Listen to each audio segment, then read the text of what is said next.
اب آتے ہیں ہمارے تیسرے اور آخری اصول کی طرف، یا تیسرے اور آخری پرنسپل کی طرف، کہ دین کی مکمل طور پر تعظیم کرنا ضروری ہے۔ دین میں کچھ بڑا ہے تو کچھ چھوٹا ہے، لیکن سب کا سب عظیم ہے۔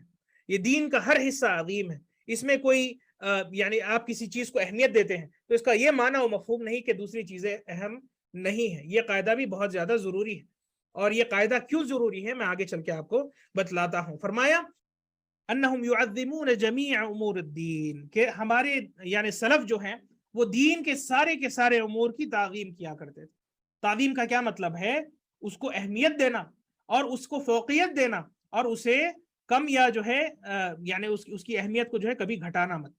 ہر چیز اس دین میں اہم ہے، چھوٹی سے چھوٹی جو بات ہے اسے وہ بڑی اہمیت سے لیا کرتے، چھوٹی سی چھوٹی سنت کیوں نہ ہو اسے وہ بڑے جو ہے اہمیت سے لیا کرتے تھے۔ فرمایا فَيَدْعُونَ إِلَى مَا دَعَا إِلَيْهِ نبی صلی اللہ علیہ وسلم قدر الاستطاعہ، کہ ہر وہ چیز جو آپ صلی اللہ علیہ وسلم نے سکھلائی ہے اسے وہ سکھلایا کرتے تھے۔ یہ نہیں کہتے تھے کہ بھئی یہ چھوٹی چھوٹی باتیں ہیں، اس کو کیا بتلانا ضروری ہے، یا یہ چھوٹی چیزوں کو جو ہے تجاوز کر دیا جائے، ہمیں بس جو ہے دین کے بنیادی امور پہ رہنا ہے اور باقی چیزوں کو جو ہے ہمیں چھوڑ دینا ہے۔ یہ غلط بات ہے۔ جب ہم کہتے ہیں کہ توحید جب ہم یہ بتلاتے ہیں کہ توحید سب سے پہلے آنی چاہیے، جب ہم یہ کہتے ہیں کہ توحید کو اہمیت دینی چاہیے، تو اس کا قطعاً یہ معنی نہیں کہ توحید کے علاوہ جو باقی چیزیں ہیں اس کی اپنی کوئی اہمیت نہیں ہے۔ یہ غلط بات ہے۔ کچھ لوگ آج افسوس کے ساتھ یہ پائے جاتے ہیں، اور میں یہ آپ اپنا یعنی اس بات کو غور سے سمجھنے کی کوشش کریں کہ کچھ لوگ افسوس آج پائے جاتے ہیں جو یہ سمجھتے ہیں کہ بھئی ہم موحد ہو گئے تو ہمارے لیے ساری چیزیں آسان ہیں، ہمارے معاملات سارے کے سارے آسان ہیں۔ سبحان اللہ، یہ چیزیں آپ لوگوں کے درمیان دیکھ سکتے ہیں۔ بھئی ہم شرک سے تو محفوظ ہو گئے، اللہ نے ہمیں موحد بنا دیا تو وہ معاملات میں جو چاہے کرے، عبادت میں جو چاہے کوتاہی کرے، لوگوں کے ساتھ جس طریقے سے وہ پیش آنا چاہے وہ پیش آئے، جس قسم کے جو ہے اس کے اخلاق ہے اس طریقے سے وہ آتا ہے۔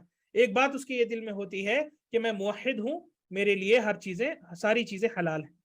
اور یہ جو ایٹیٹیوڈ ہے، لوگ کہتے تو نہیں اپنے زبان سے، لیکن ان کے کردار میں یہ چیز پائی جاتی ہے۔ یہ غلط بات ہے۔ ہاں یہ ایک بات ہے کہ توحید سب سے زیادہ اہم ہے، اور نجات کے لیے جو ہے توحید سب سے زیادہ اہم ہے، لیکن اس کا معنی مفہوم یہ نہیں کہ جو ہے باقی چیزیں اہم نہیں۔ اللہ رب العزت نے جب قرآن کریم میں فرمایا کہ جو ہے ان اللہ لا یغفر ان یشرک بہ، کہ اللہ شرک کو کبھی معاف نہیں کرنے والا، ویغفر ما دون ذلک لمن یشاء، اور اس کے علاوہ جو کوئی چیزیں ہوں اسے اللہ اگر چاہتا ہے تو وہ معاف کر سکتا ہے۔ تو اس کا یہ معنی ہے کہ اگر اللہ نہیں چاہتا تو اس چیز کی بھی پکڑ ہو سکتی ہے۔ تو کبھی آپ یہ نہ سمجھے کہ بھئی ہم شرک سے بچ گئے تو یقینی طور پہ جو ہے اللہ ہمیں معاف کرنے والا ہے۔ شرک سے بچنا تو اہم ہے، شرک سے بچنا آپ کو اس بات کی گارنٹی دے گا کہ جو ہے آپ جنت میں جاؤ گے، لیکن یہاں پر اس بات کی گارنٹی نہیں کہ آپ ڈائریکٹ جنت میں چلے جاؤ گے، یا آپ نے جو گناہیں کیے ہیں اپنی زندگی میں ان گناہوں کا مکمل حساب دے کر اللہ آپ کو جنت میں ڈالے۔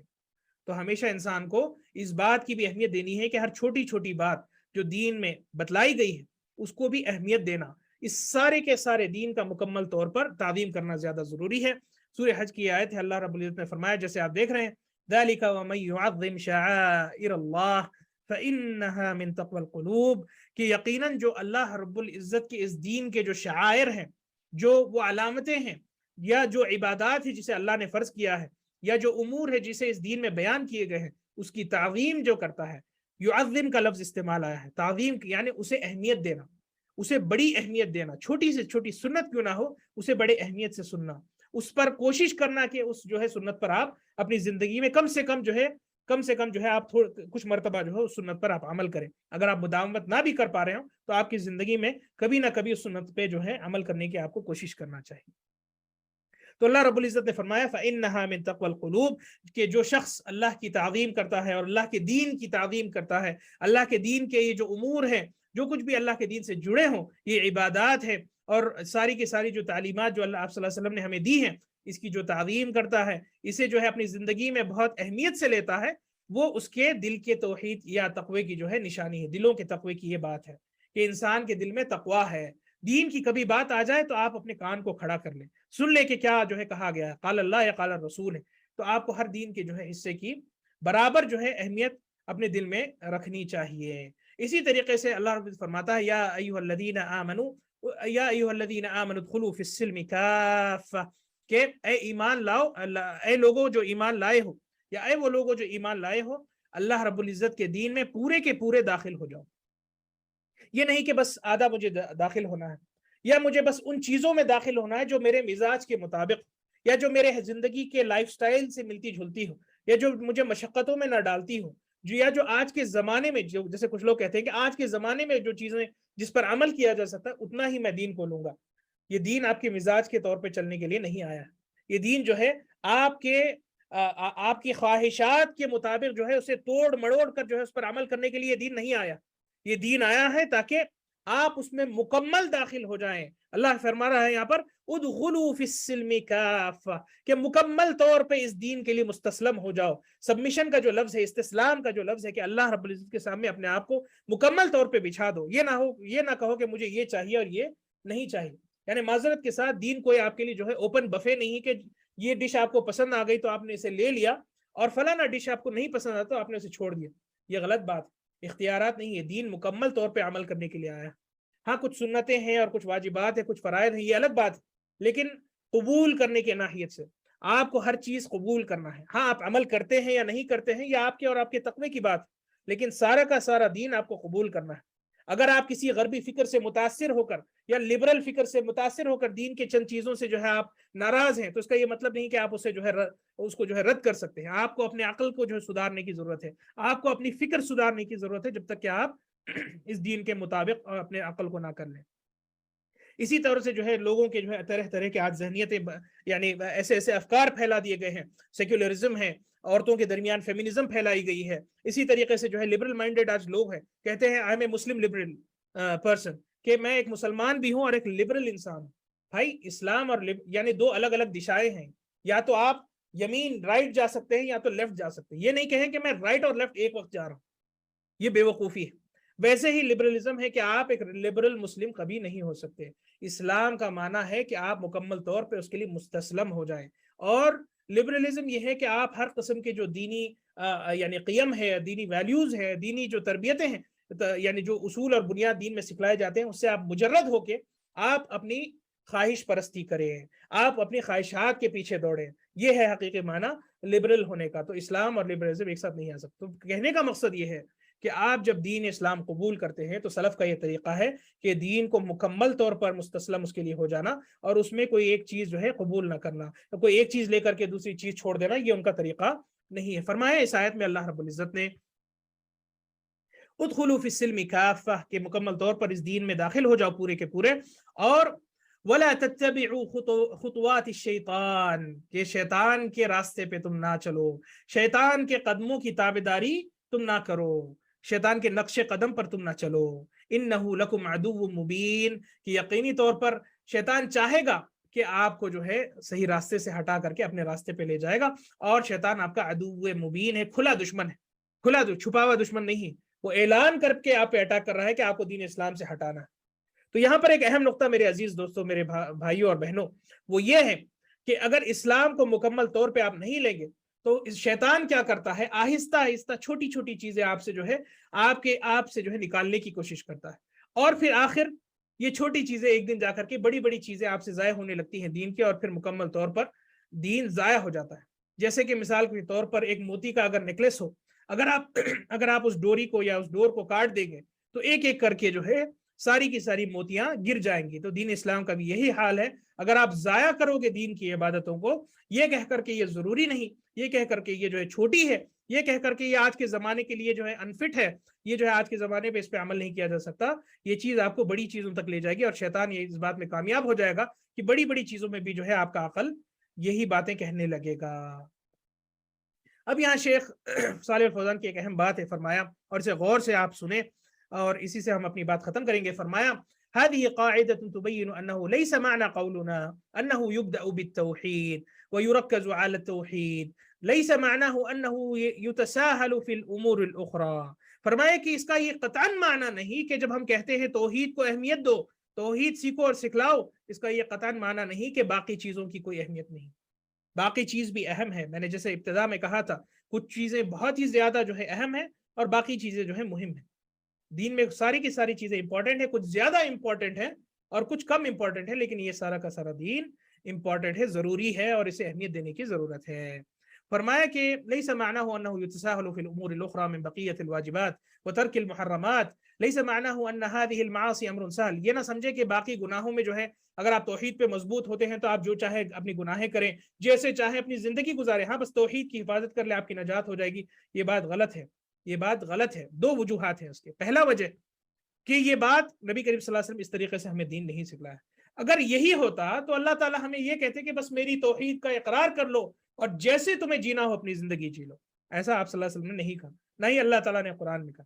اس دین پہ اقرار کرنا، توحید پہ اقرار کرنا، اور اس دین پہ اقرار کرنے کی دلیل سچے مسلمان بن کر کے جو ہے اس چیز کو ثابت کرنا بھی ضروری ہے. یہ دین جو ہے قول بھی ہے اور عمل بھی ہے. صرف قول نہیں کہ بھئی آپ زبان سے کہہ لے لا الہ الا اللہ محمد رسول اللہ اور عمل کرنا چھوڑ دے. فرمایا کہ جو ہے باقی گناہوں کی بھی جو ہے ویسی سنگین، یعنی وہ بھی اتنے سنگین ہیں، وہ بھی اتنے جو ہے یعنی کہ انسان کو ہلاک کرنے کے لیے ایک باعث بن سکتی، جس طریقے سے جو ہے شرک میں جو ہے انسان پڑے. لیکن شرک کی جو ہے خطرناک، شرک زیادہ خطرناک ہے اس وجہ سے کہ اللہ اسے کبھی معاف نہیں کر سکتا. فرمایا کل المخالفات امرها خطیر، ہر قسم کی نافرمانی بہت ہی بہت خطرناک ہے. وَإِن كَانَتْ فِي أَعْيُنِ النَّاسِ صَغِيرَةٌ أَوْ سَهْلَةٌ، چاہے اسے لوگ چھوٹا نہ سمجھ لیں، چاہے اسے جو ہے بڑی ایک آسان گناہ نہ سمجھ لیں، کہ بہت معمولی سی بات ہے، اتنا تو جو ہے مسئلہ نہیں ہے کرنے میں. یہ غلط بات ہے. ہر چیز بڑی ہے. یہ نہ دیکھو کہ آپ کا گناہ کتنا چھوٹا ہے میرے بھائی، یہ دیکھو کہ آپ جس کے حق میں گناہ کر رہے ہیں وہ کتنا عظیم ہے. اگر آپ دیکھو کہ اس گناہ کو چھوٹا ہو، یہ نہ بھولے کہ جس کی نافرمانی کر رہے ہو آپ، وہ بہت ہی بہت عظیم رب ہے. اس بات کو آپ یاد کر لو، گناہوں سے بچنے میں جو ہے انسان کو آسانی حاصل ہو جائے گی. فرمایا فلیس معنی قولنا یبدأ بالاہم فالاہم انہ یتساہل فی الامور الاخرى ولكن نقول یبدأ بالاہم فالاہم من اجل اقامت الاساس اولا الذي تبنی علیہ بقیت امور الدین. فرمایا کہ ہم جب توحید کو اہمیت دے رہے ہیں، اس کا یہ معنی و مفہوم ہے کہ توحید ایک بار قائم ہو جائے تو باقی چیزوں کو بھی جو ہے اہمیت سے لیا جائے گا. اور اس کا یہ قطعاً معنی نہیں کہ توحید کو اگر آپ یعنی توحید کی بنیاد کو صحیح بنانے کا یہ معنی و مفہوم یہ نہیں کہ باقی چیزوں کو جو ہے آپ جو ہے ہلکے میں لے سکتے ہیں یا اس کو جو ہے آپ اہمیت نہ دیں. ایسا بالکل بھی معنی نہیں ہے، ایسا بالکل بھی معنی و مفہوم نہیں ہے. اسی طریقے سے ایک سوال جو کہ شیخ عبداللہ العبیلان نے پوچھا ہے شیخ صالح الفوزان سے، مختصر طور پر میں آپ کو اس کا معنی و مفہوم بتا دوں کہ کچھ لوگوں کا یہ کہنا ہے کہ اس دین میں کچھ جزئیات ہے، یعنی یہ قشور کا لفظ انہوں نے استعمال کیا. قشور کسے کہتے ہیں؟ ایک پھل ہوتا ہے اور پھل کے اوپر کیا ہوتا ہے؟ چھلکا ہوتا ہے. تو انہوں نے دین کی بھی ایک ایسی مثال لی کہ ایک پھل ہے جو عقیدہ وغیرہ اور جو بنیادی امور ہے، اور اس کے اوپر کچھ چھلکا ہے جو باقی امور ہے، اخلاقیات ہے اور چھوٹی چھوٹی جو چیزیں آپ صلی اللہ علیہ وسلم نے سکھائی ہیں. تو یہ چھلکا ہے اور اصل پھل جو ہے وہ توحید اور نماز اور جو بنیادی عبادات ہیں. تو ایسی انہوں نے مثال دی. تو ان کے تعلق سے آپ کا کیا کہنا ہے؟ شیخ صالح الفوزان فرماتے ہیں الذي يسمي هذه الأوامر والنواهي جزئيات أو يسميها قشورا الذي يسميها قشورا أشد. لا شك أن الذي يسميها جزئيات يقلل من شأنها ولكن الذي يسميها قشورا أشد ويخشى عليه من الردة. بہت بڑی بات انہوں نے یہاں فرمایا کہ دین میں کوئی چیز ایسا نہیں کہ یہ ایک پھل ہے اور اس کے اوپر جو ہے اس کے اوپر کی چیزیں جو ہے اس سے آپ چھلکا کہہ کے جو ہے ہٹا دیں. یعنی جیسا پھل ہوتا ہے، انسان موز کھاتا ہے تو اس کی چھلکے کو نکال کر کے پھینک دیتا ہے. تو ایسی انہوں نے مثال دی چھوٹے چھوٹے امور کی، اس کی شان میں گستاخی کرنے کے لیے، اسے بڑا ہلکا یا چھوٹا بتلانے کے لیے. لیکن سلف کا یہ طریقہ نہیں تھا. چھوٹی چھوٹی سنتیں جو آپ صلی اللہ علیہ وسلم نے سکھائی ہیں، چھوٹے چھوٹے امور جو آپ صلی اللہ علیہ وسلم نے سکھلائے، اسے اپنے سر آنکھوں پہ وہ رکھا کرتے تھے. تو یہ سلف کے طریقے کو اپنائیں. ہم یہ کیوں کہہ رہے ہیں؟ ہم یہ اس لیے کہہ رہے ہیں کہ اگر یہ عادت آپ میں آ جائے کہ چھوٹے امور کو آپ ایک ایک کر کے چھوڑنے لگے، ایک دن وہ دن بعید نہیں کہ آپ دین کے بنیادی امور کو بھی چھوڑ بیٹھے ہوں گے، آپ دین کے بنیادی امور کو بھی جو ہے ہلکا سمجھنے لگو گے. شیطان کا یہ طریقہ کار ہے کہ جو ہے لوگوں کو سٹیپ بائی سٹیپ تدریجی طور پر جو ہے لوگوں کو چھوٹی چھوٹی چیزوں سے بڑی چیزوں تک لے جاتا ہے. تو اس وجہ سے سلف کے اس طریقے کو جو ہے اس پر عمل کرے. اور جو یہ کہتا ہے کہ دین کے اساس کو تھام لیں، اوپر کی چیزوں کو جو ہے جس طریقے سے ہم چھلکے کو پھینک دیتے ہیں ویسے ہی جو ہے قشور سمجھ کے جو ہے آپ نکال دیں، ایسا انسان بعید نہیں کہ جو ہے انسان مرتد ہو جائے، کیونکہ یہ دین کا مذاق اڑا رہا ہے، دین کے کچھ حصوں کو جو ہے وہ ہلکا سمجھ رہا ہے. یہ کہنا کہ جو ہے یہ پھل ہے تو یہ چھلکا، ایسی باتیں کرنا یہ سلف کے طریقے میں سے نہیں. یہ جو ہے متاخرین کے چند یہ جو ہے الفاظ ہیں جو استعمال کیے گئے ہیں. اس چیز سے جو ہے انسان کو بچنے کی ضرورت ہے، اس چیز سے انسان کو بچنے کی ضرورت ہے. تو یہ ہمارا آج کا درس تھا. اللہ رب العزت سے ہم دعا کرتے ہیں کہ اللہ تعالیٰ ہمیں توفیق دے کہ ہم کتاب و سنت پر قائم رہیں، اور اسی طریقے سے اللہ رب العزت ہمیں محفوظ رکھے کہ ہم شرک میں، بدعات میں، خرافات میں پڑے. اللہ تعالیٰ ہمیں اس بات کا ہنر دیں کہ ہم توحید کو اور سنت کو جو ہے اپنے اولویات میں سے شمار کریں، ہماری جو نصب العین ہے زندگی کا اسے ہم جو ہے اپنی پرائرٹیز میں سے ہم بنائیں، اور اسی طریقے سے شرک سے لوگوں کو آگاہ کرنا اور خود بچنا اور دوسروں کو شرک سے بچانے کا جو ہے اللہ رب العزت ہمیں یہ کام آسان اور جو ہے مہیا فرمائے. آمین یا رب العالمین.